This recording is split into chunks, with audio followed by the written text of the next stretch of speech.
पानी आने लगता है और समुद्र के अंदर हम एक मॉन्स्टर को देखते हैं जिसकी आंखें खुल चुकी हैं और उस खाने के पीछे भागने लगता है और लूफी की शिप के नीचे आ जाता है। और इस तरफ आरलोंग पार्क के अंदर दो आदमी आरलोंग से बोलते हैं, सर हम किसी को लेकर आए हैं। दरअसल ये दोनों जोरो को लेकर यहाँ पर आए हैं। मैं एक लड़की को ढूंढने आया हूँ। आधी मछली? क्या आधी मछली? हाँ, बहुत ज्यादा बोलते हो तुम। इस बार मैं तुम्हें माफ करता हूँ, लेकिन आगे से मुझे कभी आधी मछली मत कहना। हम लोग पानी के अंदर सांस लेने की काबिलियत रखते हैं और हम इवॉल्व्ड ह्यूमंस हैं। हमारी काबिलियत तुम चिंदी इंसानों से बहुत ज्यादा है। इस बात को अपने दिल और दिमाग में बिठा ले। और तभी नामी यहाँ पर आ जाती है। उसे देखकर जोरो हक्का बक्का रह जाता है और नामी आरलोंग से कहती है, मैंने इस आदमी से बहुत ज्यादा खजाना लूटा है और ये यहाँ पर भी आ गया मेरा पीछा करते करते। इसे पता भी नहीं है कि ये किस जाल में फंस चुका है। क्या तू हमेशा से ही ऐसी थी नामी? हाँ, तूने तो कहा था कि तुझे पायरेट्स पसंद नहीं। चौंक गए ना? वो सब कुछ एक ड्रामा था। हम देखते हैं कि नामी के हाथों के ऊपर एक टैटू बना हुआ था और वो टैटू और आरलोंग का फ्लैग बिल्कुल सेम होते हैं। और नामी बताती है कि आरलोंग पायरेट्स की लीडर है और इस तरफ सांजी बोट के नीचे देख रहा होता है। और तभी वही मॉन्स्टर यहाँ पर आ जाता है जिसे हमने अभी थोड़ी देर पहले देखा था।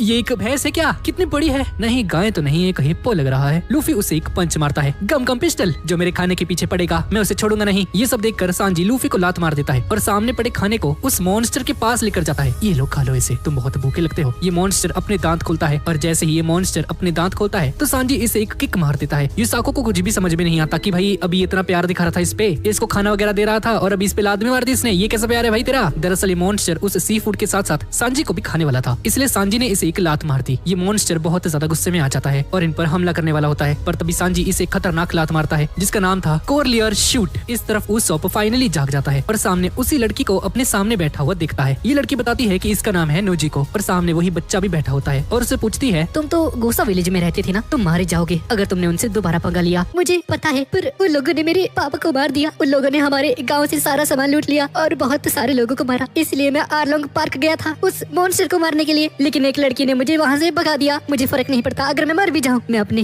फादर का बदला जरूर लेकर आऊंगा, भले ही इसमें मेरी जान ही क्यों न चली जाए। हाँ, तुम मर जाओ फिर। अगर तुम्हें मरने का इतना ही शौक है तो जाओ लड़ लो उससे। वैसे भी तुम कुछ करने के लायक नहीं। मैं एक बच्ची को जानती हूँ जिसने मौत से भी ज्यादा बदतर जिंदगी जी है, लेकिन फिर भी उसने अपने लक्ष्य को लेकर कभी हार नहीं मानी, इसलिए मुझे वो लोग पसंद नहीं। दुख की बात पर मरने की बात करते हैं। तो मुझे करना क्या चाहिए? क्या तुम्हारी मम्मी जिंदा है? हाँ, वो जिंदा है। तो तुम घर जाओ, वो तुम्हारा इंतजार कर रही होंगी। अरे बच्चा यहाँ से चला जाता है। तुम तो काफी अच्छे हो। वैसे मेरा नाम है कैप्टन उसॉप और मैं यहाँ पर नामी नाम की एक लड़की की तलाश में हूँ। नामी? और नोजिको इसे सारी बातें बताती है और उसॉप चौंक जाता है जब इसे पता चलता है कि नामी आरलोंग पायरेट्स की लीडर है। उसका नाम यहाँ पर बहुत ज्यादा बदनाम है और वो इसी घर में पली बड़ी है। नोजिको एक फोटो फ्रेम उठाती है और उसमें नोजिको और छोटी वाली नामी होती है। नोजिको बताती है कि वो और नामी अडॉप्टेड है, पर तीनों इस घर में बहुत शांति से रहते थे, इस कोकोयाशी विलेज में। पर एक दिन नामी हम सभी को धोखा देकर आरलोंग के ग्रुप को ज्वाइन कर लेती है। क्या इसका मतलब है वो अभी तक हमें पागल बना रही थी? भले ही उसने मेरे गाँव को बचाने में मेरी हेल्प की और हमारे साथ दिल खोल कर हंसती थी, हम उसे यहाँ से लेने आए थे, पर मुझे नहीं लगता कि अब इसकी कोई जरूरत है। और इस तरफ आरलोंग पार्क के अंदर जोरो बैठा होता है और नामी जोरो से कहती है, क्या अब तुम्हें समझ में आया? मैं हमेशा से ही तुम्हें इस्तेमाल करते आई हूँ जोरो। हाँ, अगर इसे पैसे दिए जाएं तो ये अपने माँ बाप की मौत को भी भूल सकती है। ये बात सुनकर नामी का रिएक्शन कुछ ऐसा होता है, मैंने वैसे भी इस लड़की पर कभी विश्वास नहीं किया था। और जोरो पीछे पड़े तालाब के अंदर गिर जाता है। उसके हाथ पैर बंधे हुए थे और ये खुद को बचा भी नहीं सकता था। और नामी जोरो को बचाने के लिए पानी के अंदर कूद जाती है और उसे बचाकर वापस से सरफेस के ऊपर लेकर आती है। ये तुमने क्यों किया? हाँ, ज्यादा बनो मत समझी, तुम एक इंसान को मरते हुए देख भी नहीं सकती हो। नामी को बहुत ज्यादा गुस्सा आ जाता है और इसकी छाती के ऊपर एक लात मार देती है जहाँ पर उसे चोट लगी हुई थी। हाँ, तो क्या करना है अब इसका? मैं इसे खुद देख लूंगी। एक दूसरा फिशरमैन आता है और बताता है कि उसने एक लंबी नाक वाले एक आदमी को यहाँ पर देखा था और उसे लगता है कि वो कोकोयाशी विलेज के अंदर जा चुका है। कोई बात नहीं, मुझे वैसे भी वहाँ पर एक काम था। और आरलोंग के कोकोयाशी विलेज को विजिट करने की बात आग की तरह फैल जाती है और गाँव के सभी लोग सोच रहे होते हैं शायद उसे पता चल चुका है कि हमारे पास हथियार है। और जैसे ही आरलोंग इस विलेज के अंदर आने वाला होता है सभी लोग अपने घर के अंदर छुप जाते हैं। आरलोंग एक बंदे के पास जाता है और उससे पूछता है, तू ही है ना वो जिसके पास बहुत सारे हथियार है? हाँ, क्योंकि मुझे शौक है बंदूकें कलेक्ट करने का। हथियारों के होने से सिर्फ विद्रोह की भावना आती है। नोजिको और उसॉप ये सब कुछ देख रहे होते हैं पीछे खड़े हुए। हम आरलोंग को हर महीने पे करते हैं, हम पैसों से अपनी जिंदगी खरीद रहे हैं और इस विलेज के अंदर जो भी आदमी पैसे नहीं देता उसका पूरा गाँव तबाह कर दिया जाता है और इसी की वजह से गोसा विलेज का ये हाल हो चुका है। आरलोंग पार्क के अंदर जोरो कैद में होता है। नामी यहाँ पर आती है, अपने हाथ में चाकू लिए उसकी सारी रस्सियों को काट देती है। जितनी जल्दी हो सके यहाँ से भाग जाओ और उसके सामने उसकी तलवार रख कर यहाँ से चली जाती है। और इस तरफ आरलोंग उस आदमी को मारने ही वाला होता है कि तभी नोजिको यहाँ पर आ जाती है और बोलती है, तुम ऐसा नहीं कर सकते, हमने 8 सालों तक तुम्हें लगातार पैसे दिए हैं, तुम्हें ऐसा क्यों लगता है कि अब हम तुम्हारे खिलाफ बगावत कर रहे हैं? हाँ, नोजिको की बातें सुनकर सभी विलेजर्स भी बाहर आ जाते हैं, पर ये आदमी सभी को कहता है, तो सभी लोग अंदर जाओ, अगर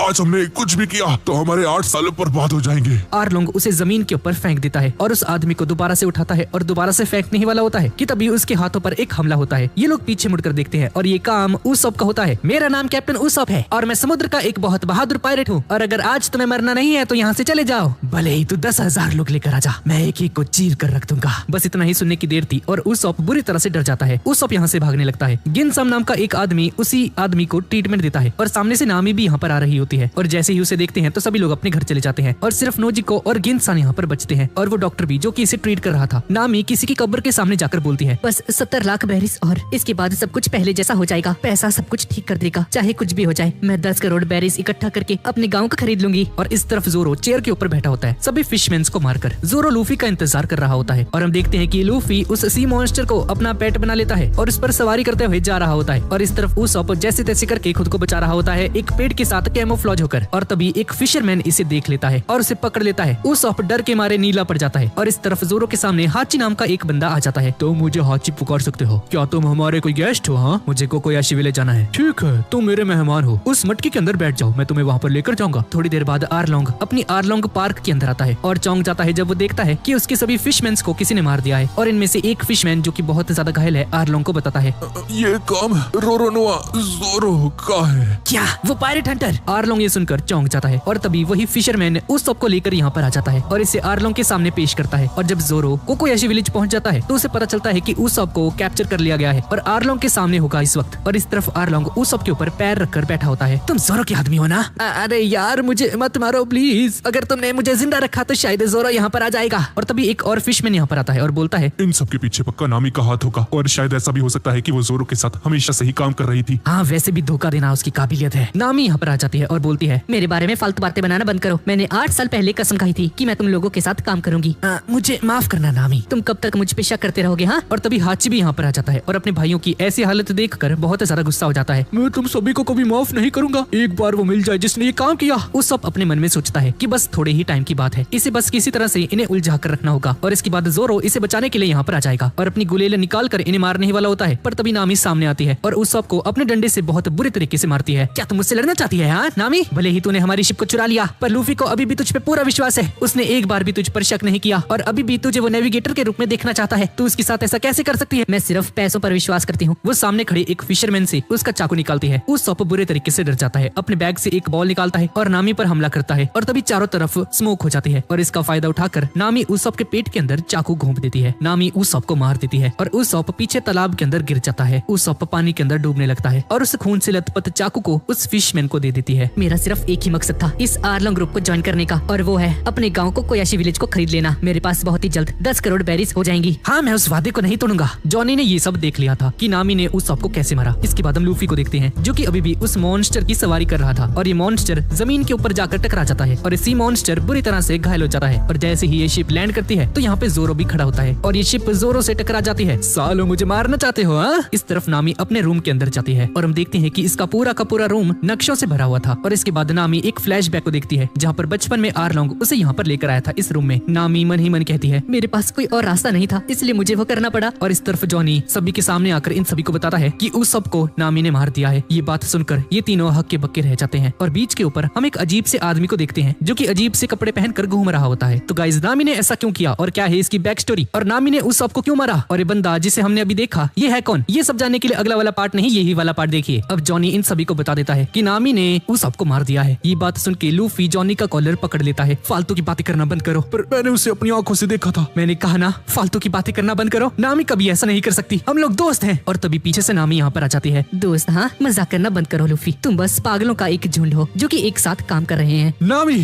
तुमने उसे मारा है ना? मैंने अपनी आंखों से देखा। हाँ, तो मैंने उसे मार दिया और कुछ ही देर में शायद जोरो भी मरने वाला है क्योंकि आरलोंग जोरो के पीछे है। जोरो ने आरलोंग के सभी भाइयों को मार दिया और अब जोरो नहीं बचने वाला। तुम आरलोंग के सामने कुछ नहीं। वो सब कहाँ है नामी? अच्छा वो, हाँ वो तो समुद्र के नीचे होगा अभी। अपनी बकवास बंद करो नामी, मुझे बताओ वो सब कहाँ पर है? जोरो नामी पर हमला करने वाला होता है पर तभी सांजी जोरो को एक लात मार के इसे रोक लेता है। क्या तुम अब एक लड़की को मारने वाले हो जोरो? हाँ, बहुत हो गया तुम्हारा। और मैं तुम लोगों के पास इसलिए आई थी क्योंकि मुझे लगा कि तुम्हारे पास पैसा होगा पर तुम लोग तो नल्ले हो, तुम्हारे पास कुछ नहीं। और मेरे बारे में भूल जाओ लूफी और एक नया नेविगेटर ढूंढ लो और ढूंढ लेना अपने वन पीस या जो भी है वो। Good bye Luffy. लूफी ये सारी बातें ध्यान से सुन रहा होता है और अचानक से जमीन के ऊपर गिर जाता है। मैं सोने जा रहा हूँ, मेरा इस आइलैंड को छोड़ने का मन नहीं और यहाँ पर जो हो रहा है होता रहे, मुझे कोई मतलब नहीं, मैं सोने जा रहा हूँ। और ऐसा कहकर लूफी सो जाता है। कमाल है भैया बंदा, ये क्या? तुम्हें जो करना है करो, मर जाओ यहीं पर सबके सब। और बस इतना कहकर यहाँ से चली जाती है। और इस तरफ नोजिको उसी बच्चे के साथ समुद्र के किनारे पर आती है क्योंकि सामने से एक मरीन शिप आ रही थी। इन्हें लगा कि इनसे हेल्प मांग कर ये लोग बच सकते हैं आरलोंग से। ये ये शिप बहुत ज्यादा बड़ी थी, पर तभी एक फिशरमैन इस बोट पर हमला कर देता है और अपने मुंह से पानी फेंक कर एक मरीन सोल्जर को घायल कर देता है। पर तभी इस शिप का कमांडर यहाँ पर आ जाता है। अगर तुम मरना नहीं चाहते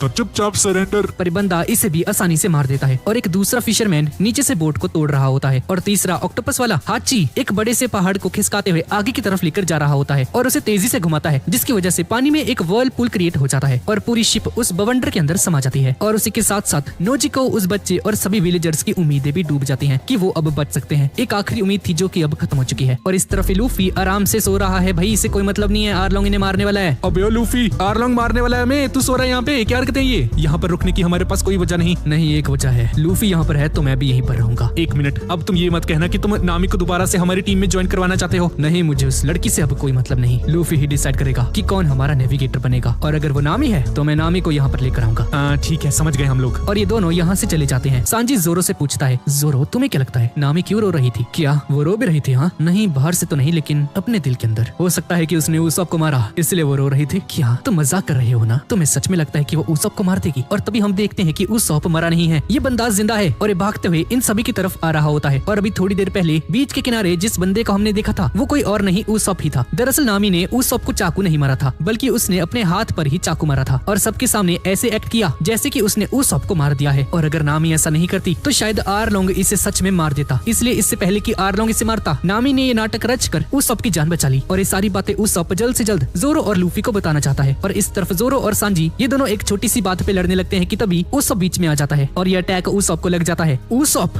तुम जिंदा हो? शायद, लेकिन अब नहीं। और तभी लूफी भी उठ जाता है। अरे भाई उसॉप क्या हो गया तेरे को? क्या नामी ने तुम्हारे साथ ही किया? और पीछे से जोरो और सांजी कहते हैं, नहीं ये हम दोनों का काम है, सालों अभी मर जाता मैं। ओए उसॉप, मैंने तो सुना था कि नामी ने तुझे मार दिया है।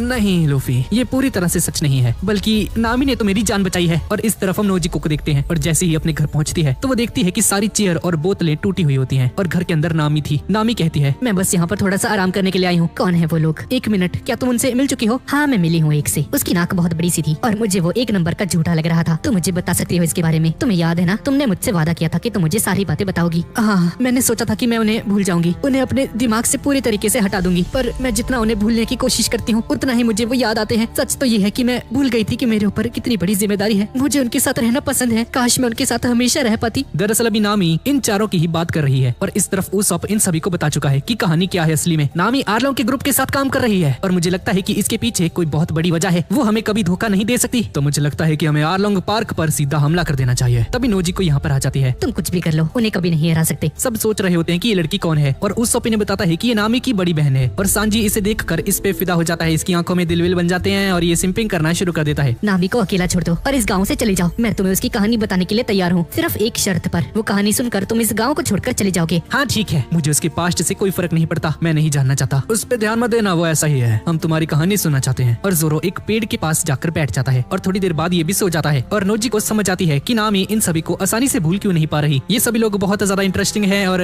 इनके साथ दिल लगा रहता है। और इस तरफ कोकोयाशी विलेज के अंदर चूहे जैसा दिखने वाला कमांडर यहाँ पर आ जाता है जिसका नाम है कोलोनल नेजुमी और ये बंदा नेवी ब्रांच 16 का कोलोनल है। और सामने खड़े विलेजर्स से पूछता है, गेंजो कहाँ पर है? गेंजो वही बंदा है जिसे हमने अभी थोड़ी देर पहले देखा था, जिसके पास हथियार वगैरह थे। गेंजो सामने आता है। जी सर, मैं ही हूँ गेंजो। मुझे वहाँ पर लेकर चलो जहाँ पर नामी नाम की लड़की का घर है। नामी? पर क्यों सर? चुपचाप हमें रास्ता दिखा। और इस तरफ नोजी को नामी की कहानी सुनाना शुरू कर देती है। ये आज से 8 साल पहले की बात है और हम नामी और नोजिको का बचपन देखते हैं। नामी उस समय कोकोयाशी विलेज के अंदर ही रहा करती थी और नामी और नोजिको अपनी पूरी जिंदगी में उन्हें कभी नहीं भूल सकती, जिसका नाम था बेले मेरे। नामी एक मैप बनाती है कोकोयाशी विलेज का, यानी कि अपने ही गांव का। नामी लाइब्रेरी के अंदर जाती है पर पैसे ना होने की वजह से वो एक बुक को चुरा लेती है और तभी गिनसान यहाँ पर आ जाते हैं, यानी कि गेंजो, और उसे पकड़ लेते हैं। बेवकूफ लड़की। और इसे इसके घर लेकर जाते हैं। बेले मेरे बाहर आती है और बोलती है, क्या हो गया, क्यों परेशान कर रहे हो?